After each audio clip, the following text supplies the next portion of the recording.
pública, assunto que a gente vem falando bastante aqui no Boletim Metrópolis, principalmente por conta da sensação de insegurança. O pessoal de São Paulo também vem entrando bastante ao vivo com a gente falando sobre sensação de insegurança. Também falamos muito sobre a questão da PEC da Segurança Pública, PEC do Ministério da Justiça e Segurança, do ministro Ricardo Lewandowski, que inclusive participou ontem de forma remota de uma comissão na Câmara dos Deputados. Mas hoje, quem está aqui no estúdio comigo é Fábio Serapião, colunista do Portal Metrópolis. Ele vai entrevistar o secretário de Segurança aqui do Distrito Federal, Sandro Avelar. Então, bem-vindo, Serapião, seja muito bem-vindo aqui no nosso Boletim Metrópolis. Bem-vindo, obrigado, Neila. A gente está hoje com o delegado federal Sandro Avelar, que além de secretário de Segurança aqui do DF, também preside o Conselho de Secretários Estaduais de Segurança. A Neila falou, secretário, sobre essa questão da sensação de insegurança, né? A gente já tinha falado sobre isso. O que dessa sensação de segurança, que transformou a segurança pública num tema tão importante, o que dessa sensação de insegurança que todo mundo fala, que a população fala, o que dela que tem realmente a ver com a segurança pública e o que tem a ver com outros temas? Gostaria, o senhor, como foi delegado federal, entende bem do tema, como que o senhor vê isso, essa relação da sensação de segurança com a política de segurança pública em si, mas também com outros temas econômicos, sociais, como que o senhor vê isso? Há uma tendência a se esperar que a segurança pública seja tratada tão somente pelas forças da segurança pública, ou seja, Polícia Militar, Polícia Civil, Polícia Federal, enfim, há uma distorção no que diz respeito a isso. É preciso que a gente entenda a segurança pública como um todo. Iluminação é segurança pública.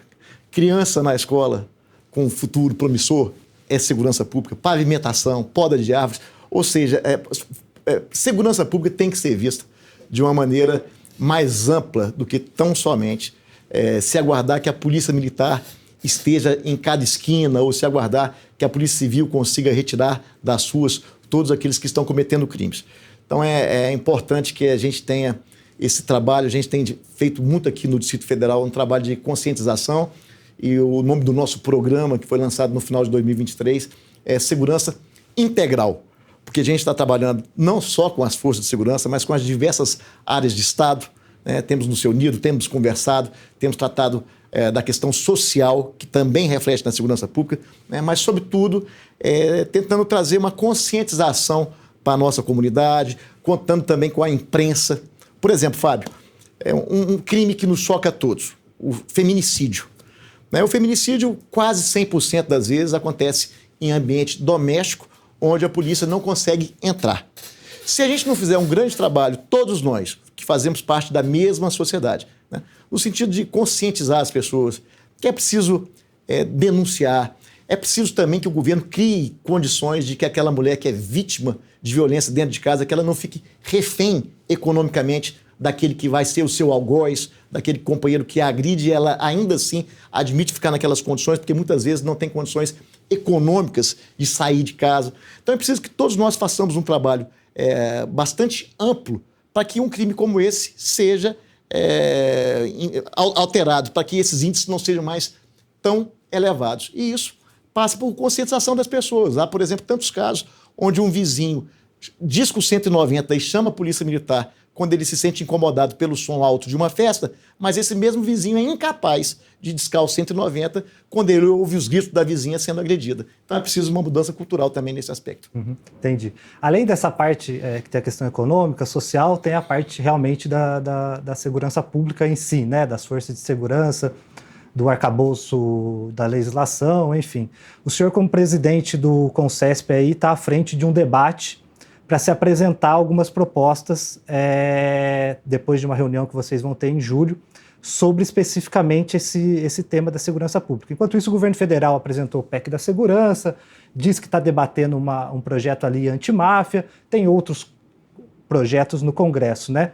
Do Concesp, dos secretários de segurança, que estão ali em todos os estados na ponta, quais são as propostas, o que vocês pretendem apresentar em relação à segurança pública, doutor?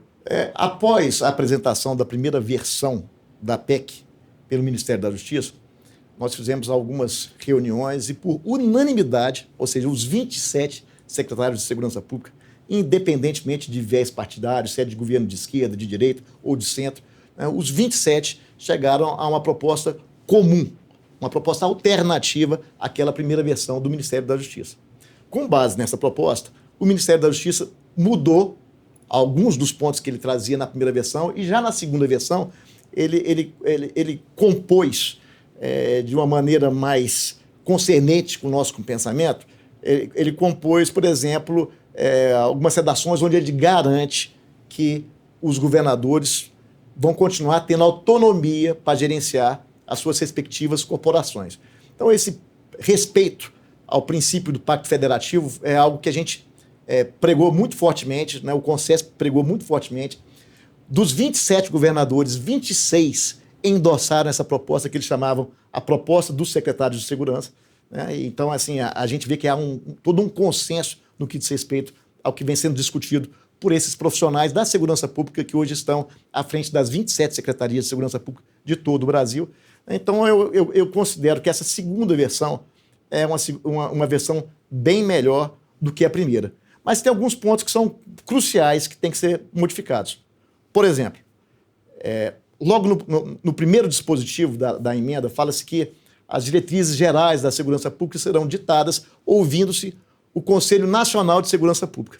Ora, isso seria muito bom. Aliás, isso é bom que isso aconteça, mas desde que o Conselho Nacional de Segurança Pública tenha uma composição condizente com o que é necessário para a segurança pública. Quando você fala, por exemplo, do Conselho Nacional de Justiça ou do Conselho Nacional do Ministério Público, você tem uma composição, no caso do CNJ, por exemplo, são 15 membros, todos com mandato. Né? Desses 15 membros, 9 são oriundos da magistratura, 2 são oriundos do Ministério Público e tem 4 que representam a sociedade civil. 2 indicados pela OAB, um indicado pela Câmara e outro indicado pelo Senado. No Conselho Nacional de Segurança Pública, são 50 nomes. É algo absolutamente impraticável. Você não tem como reunir um conselho com 50 nomes, né, mesmo sendo ali 50 nomes entre titulares e suplentes, mas é uma composição que foge muito daquilo que seria desejável na medida em que as forças da segurança pública, ou seja, aqueles que são profissionais da segurança pública, não têm sequer a maioria dos membros que compõem esse conselho. Se você for considerar que segurança pública é o assunto mais importante, no sentido de que é constantemente eleito pela população, o item de maior preocupação da população brasileira, é preciso que se respeite, né, esses profissionais da segurança que estão trabalhando nas pontas, que têm o conhecimento do que realmente tem que ser feito para melhorar as condições de segurança da população. Porque quando você, Fábio, faz uma pesquisa como essa, como vem sendo reiteradas vezes feitas no Brasil, quando a população fala que está com sentimento de medo, ou a chamada sensação de insegurança, o que ela quer é reduzir os furtos, reduzir os roubos, esses crimes contra o patrimônio, que repercutem muito nesse sentimento chamado sensação de segurança, quer reduzir os homicídios, e quem tem atribuição para fazer isso é a Polícia Civil, é a Polícia Militar, né? São as polícias penais que estão dentro dos presídios estaduais e federais, ou seja, é uma soma de esforço que tem que ser feito por esses profissionais que estão realmente enfrentando a criminalidade do dia a dia, e é essa criminalidade que traz a chamada sensação de insegurança para a nossa população. Então, esses profissionais necessariamente têm que ser ouvidos. Você não pode fazer uma PEC, ou você não pode fazer qualquer legislação sem que essas pessoas que atuam realmente nas pontas e que estão convivendo com esse problema possam ser ouvidos e contribuir para isso, contribuir com isso para que a gente tenha realmente soluções efetivas. Outro ponto que se fala muito da PEC, a gente conversa com delegados, com promotores, enfim, que ela tem uma visão um pouco mais macro ali, né? Ela não vai em temas que poderiam resolver alguns problemas de uma forma mais imediata. Nesse cenário, os secretários têm algumas propostas também em relação a isso. Tem um tema muito importante, o senhor disse, né? A questão do furto, a questão mais próxima ali da população que dá a sensação de segurança. Mas a gente tem um problema macro que é a questão do narcotráfico, questão das facções e dessas grandes organizações criminosas ligadas ao narcotráfico. Os secretários têm uma proposta em relação a isso? Esse tema está sendo debatido entre vocês e como que o senhor vê aí a capacidade dos estados e do governo federal para combater esse tipo de organização criminosa que tem impactado nos índices de violência, enfim, e tem também, de alguma forma, causado essa sensação de insegurança, delegado? Sem dúvida, essa coordenação que se deseja, ela tem que partir do governo federal. O que se espera é que o governo federal funcione como uma grande liderança nesse processo, mas sem jamais deixar de dar o espaço necessário para que as forças de segurança, os governos estaduais, cada qual com a sua realidade, são realidades distintas. O Brasil é um país imenso, você não tem como comparar a realidade dos estados de fronteira com, por exemplo, os estados do Nordeste ou da região Sudeste. Cada qual tem a sua realidade e tem que ser respeitada e tem que ser ouvida. Agora, tem pontos que são absolutamente comuns. Quando o governo federal, por exemplo, propõe a criação de um fundo constitucional que destina recursos incontingenciáveis para o fundo de segurança e também para o fundo do sistema penitenciário, isso é um ponto positivo. Há um outro ponto positivo também, que é quando fala na integração dos bancos de dados, para que a polícia de um determinado estado tenha as informações que são oriundas de outro estado, até para diminuir essa quantidade de pessoas que muitas vezes são colocadas em liberdade nas audiências de custódia, porque há um desconhecimento sobre seus antecedentes quando vem de outros estados. Enfim, são medidas positivas que a gente tem que reconhecer. A questão do combate ao crime organizado, sem dúvida nenhuma, em qualquer esfera que você discutir, é um dos pontos que merece maior atenção da nossa parte, maior atenção daqueles que são profissionais da segurança pública, sejam policiais, federais, civis, militares, ou o próprio sistema penitenciário que tem a sua polícia penal, sejam os gestores da segurança pública. Todos nós temos esse ponto em comum. O crime organizado tem que ser combatido e tem que ser combatido, sobretudo, com informações. E as informações são buscadas também com o cruzamento desses bancos de dados envolvendo todas as corporações que eu acabei de mencionar. Entendi. Neila, alguma pergunta para o secretário? Tenho sim, secretário. Durante todas essas últimas semanas, a gente veio falando sobre a PEC da Segurança Pública, que já deveria estar correndo dentro do Congresso Nacional por conta da pressa que o governo estava à época que apresentou essa proposta, tanto para o presidente da Câmara, tanto para o presidente do Senado. Fizeram um evento, ministros participaram, e isso está travado. Ontem houve mais uma audiência lá na Câmara dos Deputados, onde o ministro Ricardo Lewandowski dessa vez participou de forma remota, mas o que me parece é que não está convencendo e que os parlamentares não estão convencidos de tocar esse projeto para frente. Também é a mesma perspectiva que a gente vê entrevistando alguns governadores. Podemos dizer que isso, de fato, está empacado, que existe uma resistência tanto dos secretários de segurança quanto dos governadores para que esse projeto específico siga em frente? Eu diria que esse projeto é um projeto que ele não é nenhuma bala de prata, ele não traz nenhuma solução de curto prazo. São medidas estruturantes, algumas delas positivas, outras não. Conforme eu falei aqui, eu tenho uma grande preocupação com essa composição do Conselho Nacional de Segurança Pública, e isso tem que ser observado. Eu cheguei a conversar com o relator da proposta na Comissão de Constituição e Justiça, tivemos a ocasião de conversar sobre isso.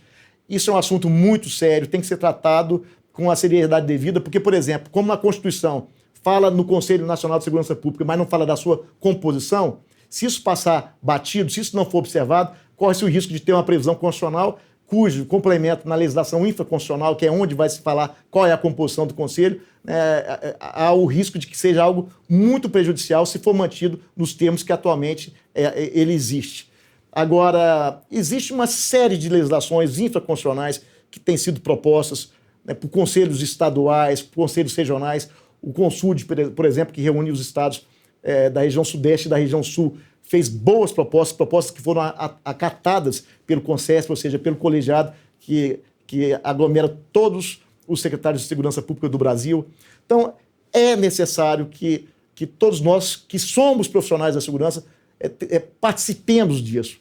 A PEC, do jeito que ela foi encaminhada, ela trata praticamente de medidas estruturantes e fala sobre atribuições da Polícia Rodoviária Federal, que teriam ampliadas as suas atribuições, passando também a fazer a segurança das hidrovias e das ferrovias, e trata de algumas atribuições que a Polícia Federal, na verdade, já tem, mas que passam, então, a ter o dispositivo constitucional assegurando da Polícia Federal atribuições que ela já tem. Então, modifica muito pouco a realidade atual. Mas o que não pode passar despercebido e o que tem que ser levado em consideração é que, eu repito, sensação de insegurança são medidas que repercutem nos estados. São os furtos, são os roubos, são os homicídios. E quem tem atribuição para cuidar desse tipo de crime são as polícias estaduais e as políticas que gerem as seguranças estaduais. Então, é a Polícia Civil, a Polícia Militar, as polícias do sistema penitenciário estadual, enfim, essas pessoas,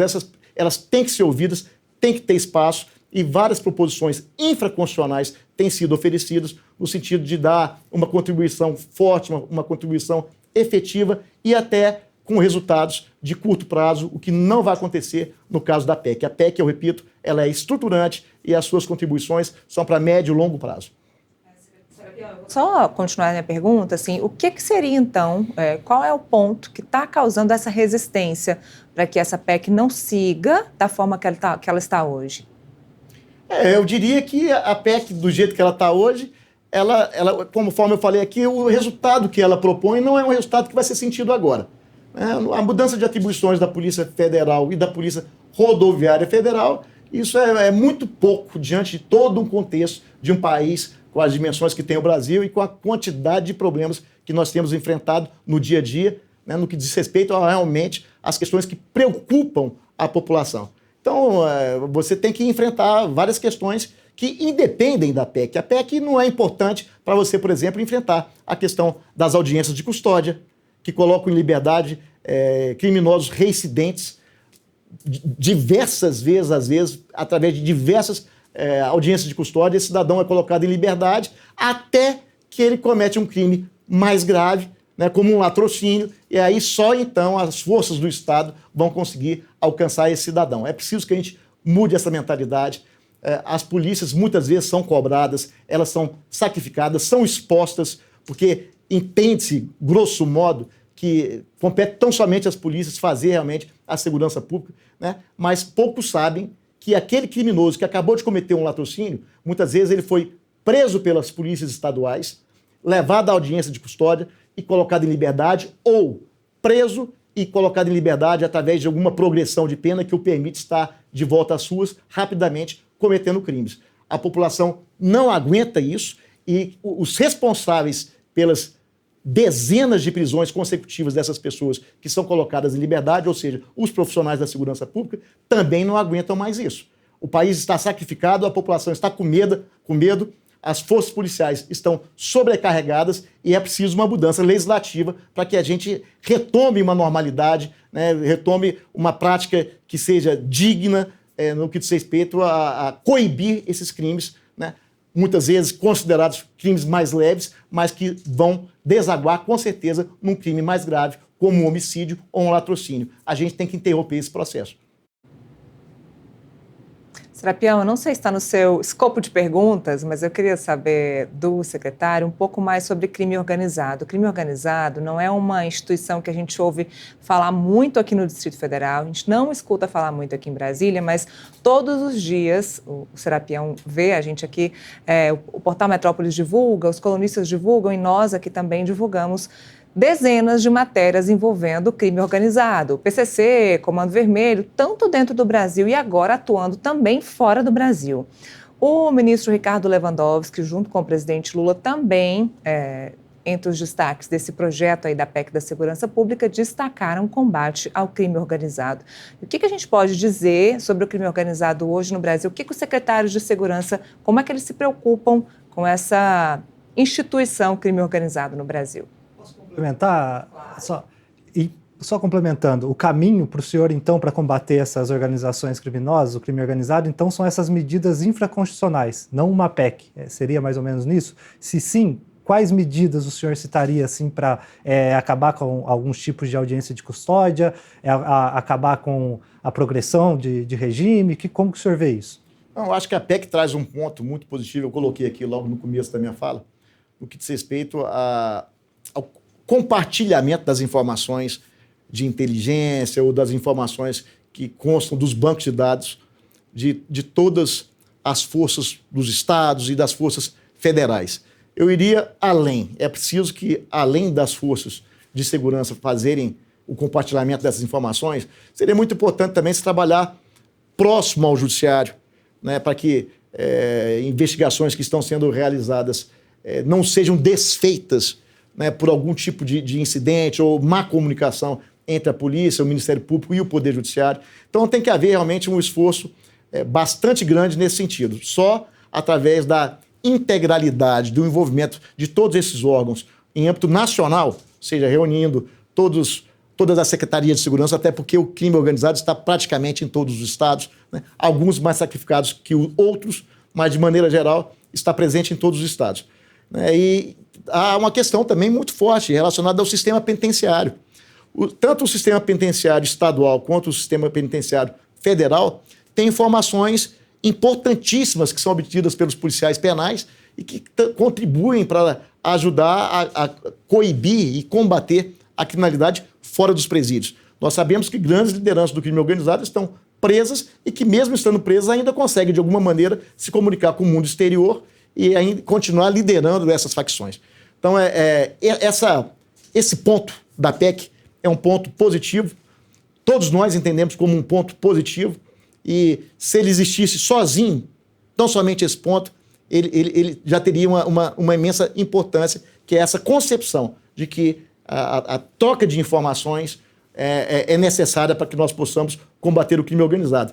Tivemos agora, recentemente, informações preciosas dos secretários de segurança da região norte, informando que líderes de facção, por exemplo, haviam se deslocado para o Rio de Janeiro, né, porque eles estavam se sentindo, de certa forma, abrigados, né, por uma decisão judicial que permitia, então, que eles ficassem no Rio de Janeiro sem ser, digamos assim, incomodados pelas polícias do estado do Rio, porque cada vez que ia acontecer uma operação, eles eram informados com antecedência diante do vazamento que acontecia durante o planejamento das operações, que envolvia uma série de órgãos que não tinham exatamente uma compatibilidade com a atividade policial. Então, esse contato com o judiciário, essa conversa franca, essa conversa no sentido de se criar políticas construtivas e pensadas, não só pelas forças de segurança, mas também Ministério Público e Poder Judiciário, são importantíssimos. E, nesse aspecto, um ponto positivo da PEC é essa coordenação que seria feita pelo governo federal, mas através dessa troca de informações com os bancos de dados, tanto das polícias estaduais quanto das polícias federais. Mais alguma pergunta, Serapião? Para mim é isso, Neila. Maravilha, então agradeço, secretário. Muito obrigada, viu, pela gentileza de vir aqui até o estúdio do Metrópolis para a gente bater esse papo sobre segurança pública. Obrigada. Prazer imenso estar com vocês. Serapião, até a próxima. Obrigada. Obrigado, Neila.